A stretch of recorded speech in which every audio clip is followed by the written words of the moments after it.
I told Mr. Washington I wanted to become a disc jockey. Someone asked me to tell this story.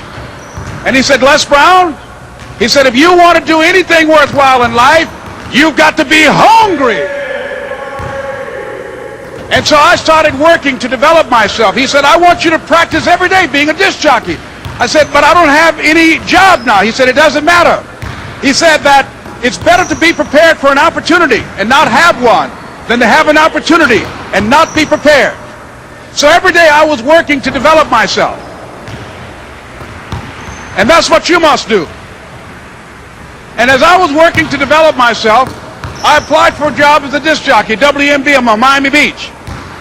I went to a guy named Milton Butterball.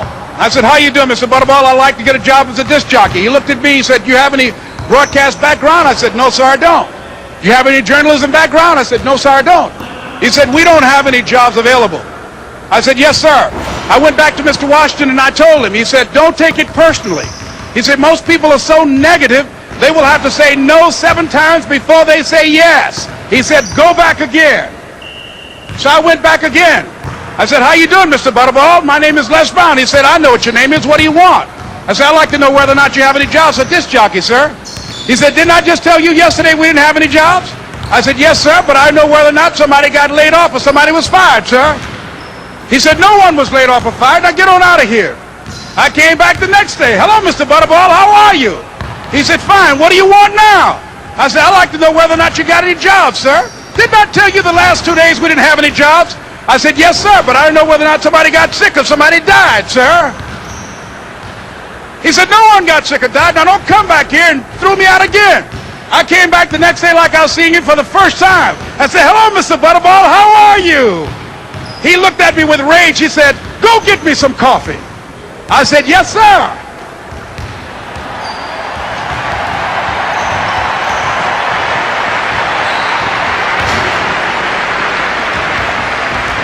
And I went to get him some coffee. After a while, I would get their lunch and dinner, and I would go in the control rooms and take the disc jockeys their food, and I would not leave until they would ask me to leave. Then they started trusting me to pick up entertainers that came to town. Entertainers like the Four Tops and the Temptations and Diana Ross and the Supremes. I would drive them all over Miami Beach in the disc jockeys' big long Cadillacs. I didn't have any driver's license, but I was driving like I had some.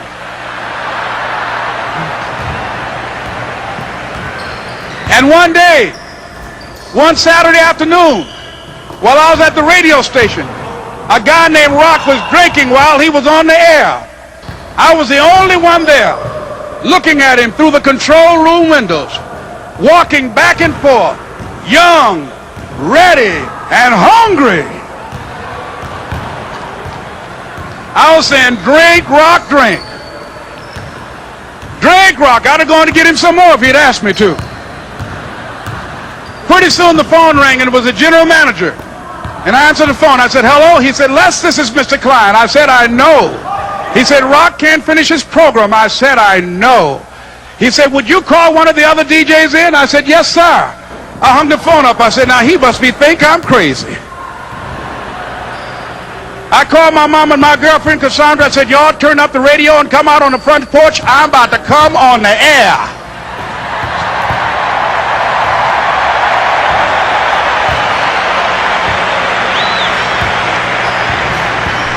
I waited for about 20 minutes, and I called him back. I said, Mr. Klein, I can't find nobody. He said, young boy, do you know how to work the controls? I said, yes, sir. He said, go in there and don't say nothing here. I said, yes, sir. I couldn't wait to get behind those controls. I put on an old Stevie Wonder record called Fingertips. I sat down behind that turntable. I said, look out, this is me, LB Triple P. Les Brown, your platinum playing papa. There were none before me, and there will be none after me. Therefore, that makes me the one and only. Young and single and love to mingle, certified, bona fide, indubitably qualified to bring you satisfaction, a whole lot of action. Look out, baby, I'm your love man. I was hungry. I was hungry.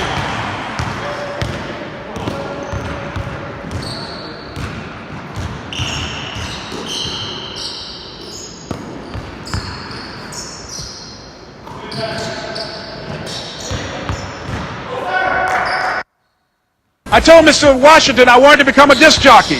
Someone asked me to tell this story. And he said, Les Brown, He said, if you want to do anything worthwhile in life, you've got to be hungry.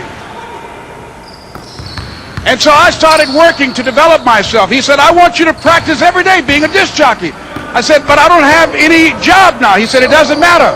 He said that it's better to be prepared for an opportunity and not have one than to have an opportunity and not be prepared.